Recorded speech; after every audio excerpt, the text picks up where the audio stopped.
Esas cadenas que no son temporales, ni las palabras que salieron de la boca de nuestro Señor sobre Judas Iscariote, ni la grandiosa escena final del lago de fuego en el Apocalipsis están exentas de forma absoluta frente a interpretaciones contra la eternidad del castigo. Pero en la Biblia, la verdad puede resplandecer en el más humilde de los versículos. Hay una línea del apóstol Judas en que, sin usar el ambivalente término aion, sino otro vocablo, se habla de eternidad o perpetuidad. Y además a los ángeles que no mantuvieron su origen, sino que abandonaron su propia morada.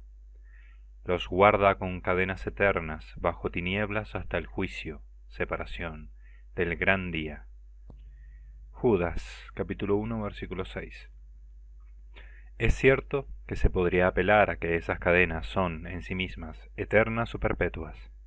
En griego, desmois aidiois. A no ser que, en el día de la separación definitiva, el juicio final, algunos ángeles caídos decidan arrepentirse, los que todavía puedan, los que todavía no se hayan transformado en demonios, los que todavía sigan en estado de viadores. No se puede negar la posibilidad de que todavía haya espíritus angélicos viadores, glorias que han caído, pero que no se han determinado definitivamente, que no se han transformado todavía en demonios. Las Escrituras no cierran el paso a ello. En ese caso, las cadenas son perpetuas, salvo que se rompan en ese último momento definitivo, después del cual ya no habría posibilidad de liberarse de ellas. Si alguno de esos ángeles mencionados por el apóstol Judas se fuera a liberar, el apóstol diría que los guarda con cadenas. Si afirma que son eternas es porque esa es su característica, pero al mismo tiempo es cierto que afirma que son eternas, pero hasta un día determinado, el del juicio. La conjunción de la eternidad con ese término temporal no deja de ser problemática. ¿Esas cadenas no pueden dejar de ser eternas? ¿O en sí mismas son eternas, pero pueden dejar de serlo si uno se libera de ellas ese día? Realmente, no es querer buscar tres pies al gato. Es el mismo texto el que vuelve a escaparse entre las manos. Pero, a pesar de la dificultad de una eternidad hasta... ¿Cómo me decanto yo a interpretar este concreto versículo? Después de darle muchas vueltas, pienso que su sentido verdadero es el más sencillo, el que salta a la vista del lector en una primera lectura. Las cadenas, en sí mismas, son eternas, y seguirán siendo eternas. De ahí que el gran juicio para esos espíritus no será para su liberación. Aunque estén prisioneros hasta el día del juicio final, las cadenas que ellos portan ya son eternas, ya lo son. Ya portan sobre sus espíritus ese aprisionamiento perpetuo. Ese pasaje sí que podría alegarse a favor de la eternidad del infierno. No es un versículo precisamente sencillo, pero sí que creo que afirma justamente lo que es objeto de nuestra discusión. Sea dicho de paso, también puede alegarse este pasaje como prueba de que como mínimo la mayoría de los ángeles rebeldes ya portan esas cadenas. Si quedan glorias, es decir, espíritus angélicos guiadores, son una minoría, porque el versículo habla en términos generales. Los que no mantuvieron su origen ya están bajo el peso de esas cadenas eternas. Conclusiones de nuestro caminar por este ministerio. Antes he hablado de la prima lectio, del verso sobre Judas Iscariote. Esa lectura es la que yo sostengo. Eso también se puede aplicar al texto del lago de fuego. En una prima lectio, ese texto del Apocalipsis lleva a pensar en una condena eterna. Es decir, lo que una persona normal a lo largo de los siglos ha pensado al leer esos pasajes es que Judas y el demonio han sido condenados para siempre. Leídos esos textos, prima facie son proclamación de un castigo sin fin. Esto se puede aplicar a todos los demás textos del Nuevo Testamento. Esta verdad teológica, la eternidad del infierno, desde la sola Escritura, se escapa una y otra vez, pero leído el Nuevo Testamento con sencillez, podemos afirmar que se afirma continuamente. Desde la escucha de los santos padres, esa conclusión se reafirma, así lo entendieron ellos como algo eterno. Y con la luz del magisterio ya no queda ninguna duda. Obsérvese que mi crítica de la sola Escritura va acompañada de un elogio de la prima lectio. La Biblia no fue escrita para especializados exegetas, sino para gente sencilla. Por eso la prima lectio, la más sencilla, la que aparece ante los ojos, suele ser la verdadera en casi todos los pasajes, traten de la cuestión que traten. En realidad, esa lectura primera es la verdadera en todos los pasajes, porque cualquier lector mínimamente formado percibe las ironías, las hipérboles y las expresiones poéticas. Resultaría irónico que el mensaje que Dios ha querido dar a sus hijos, en este dogma o en otros, fuera engañoso. Una cosa es que en la Biblia haya textos oscuros, pasajes en que no sabemos muy bien qué quiere decir el autor, y otra muy distinta es que sea engañoso. En la Biblia no hay arenas movedizas. Dios no ha escrito un texto con trampas. El que lea la Biblia, incluso sin la tradición, pero con sencillez, sacará la conclusión de que existe un infierno eterno.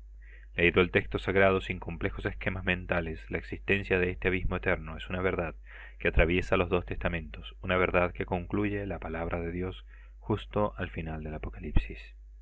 La revelación se cierra, como si de una puerta se tratara, con la rotunda afirmación de esos dos abismos, el del amor y el del odio. La revelación de la existencia de esa eternidad de sufrimiento, fuego y rodeado de veneno, azufre, el veneno de los espíritus, es una revelación estelar, una revelación culminante y conclusiva.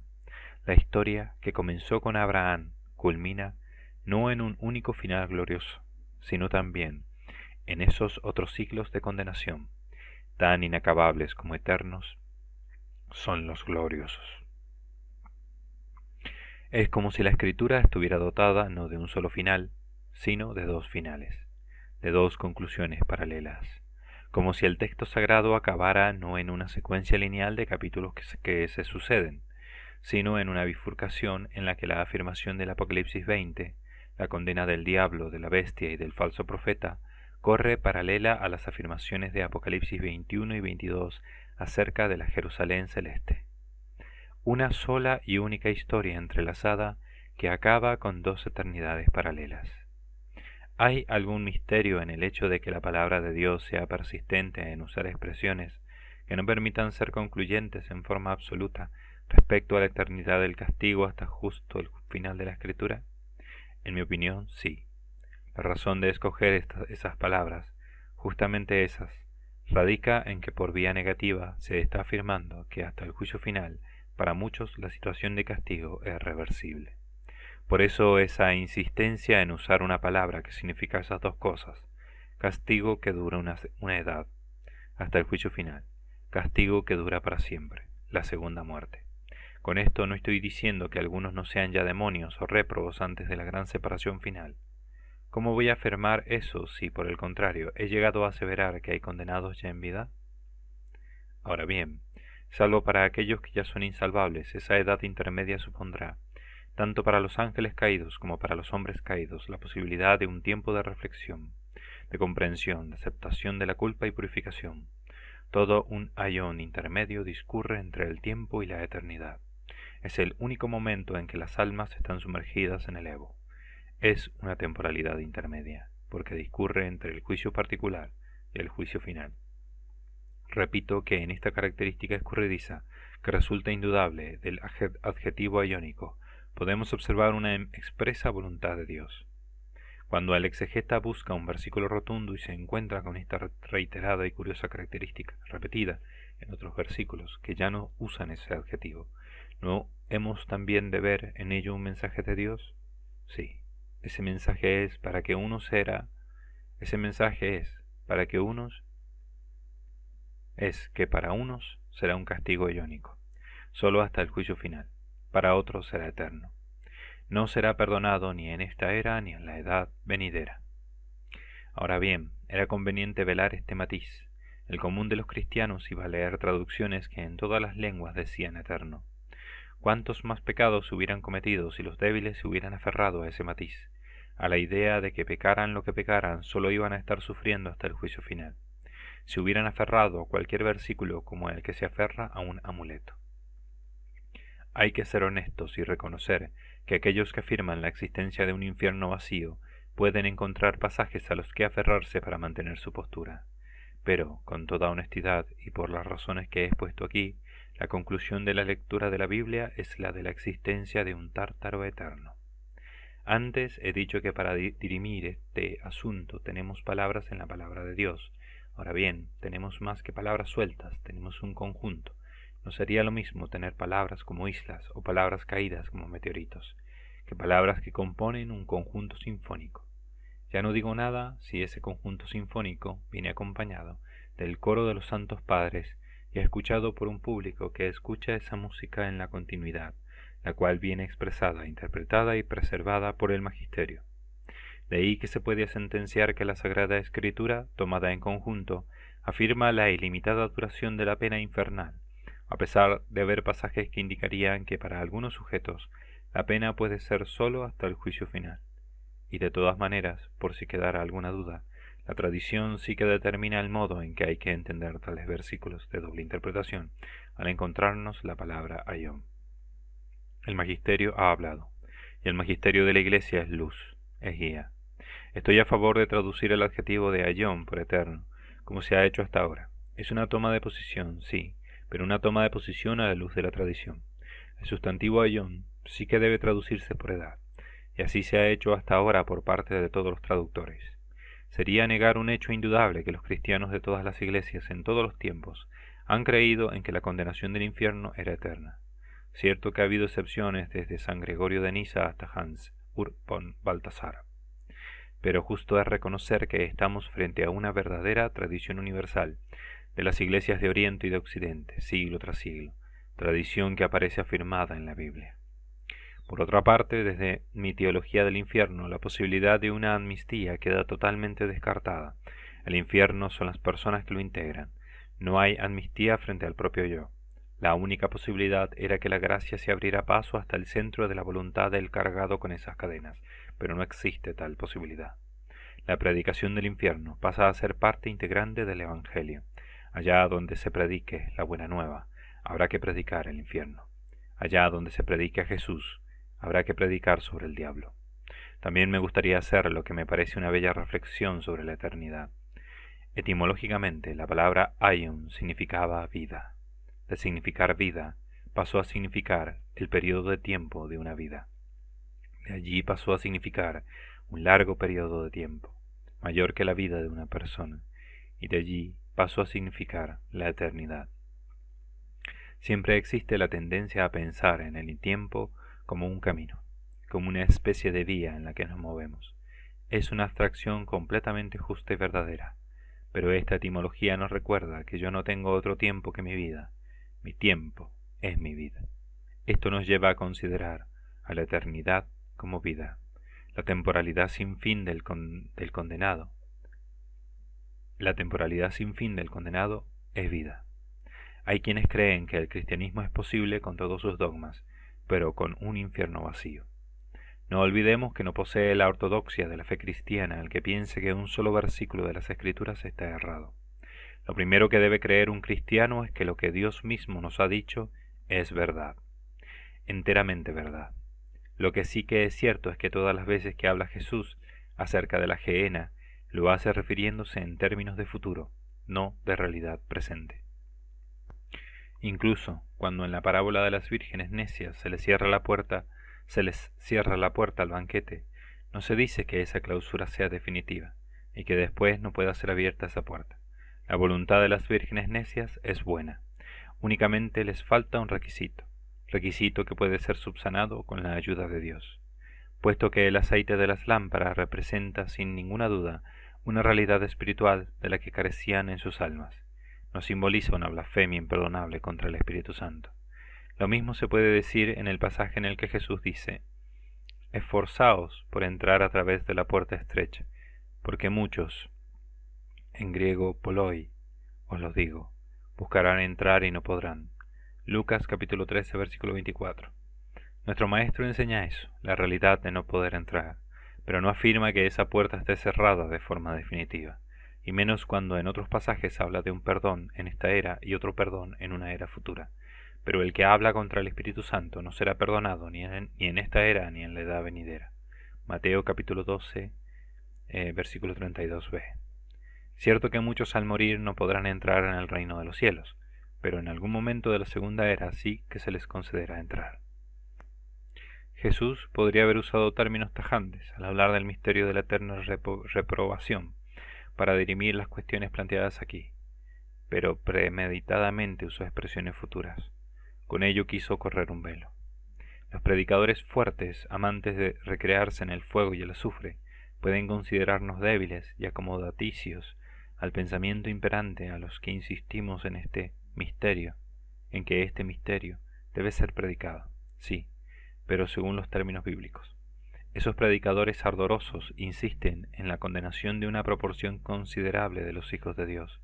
Cierto que repiten los mismos versículos que nosotros, pero lo hacen dejando la sensación de la condenación eterna como algo habitual, algo ordinario y generalizado.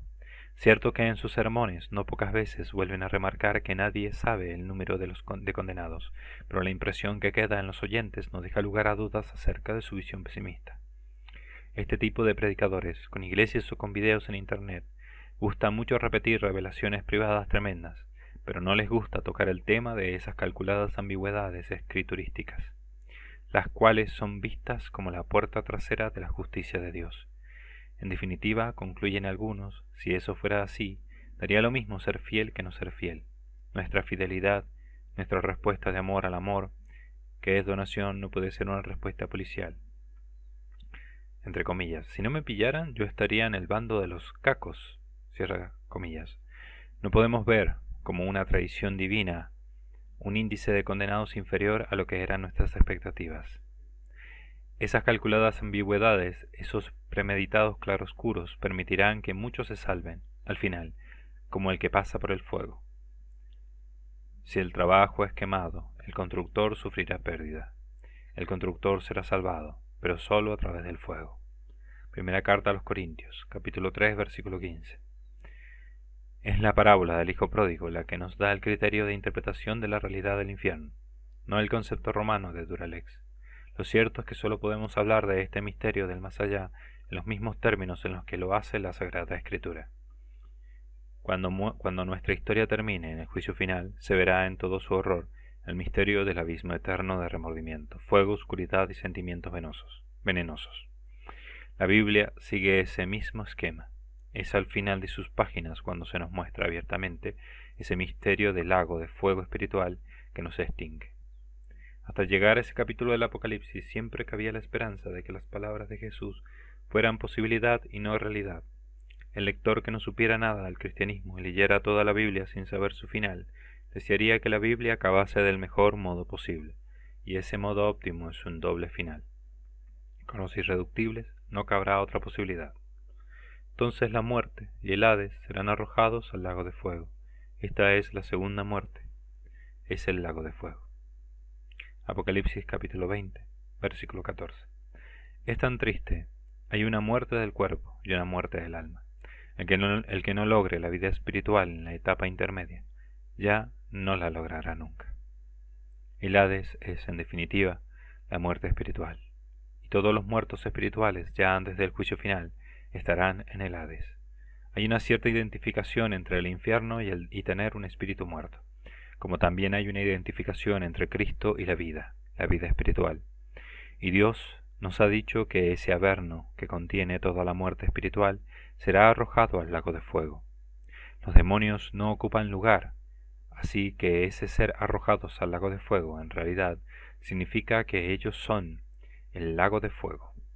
No es una conjetura, así lo dice expresamente Dios en su Apocalipsis.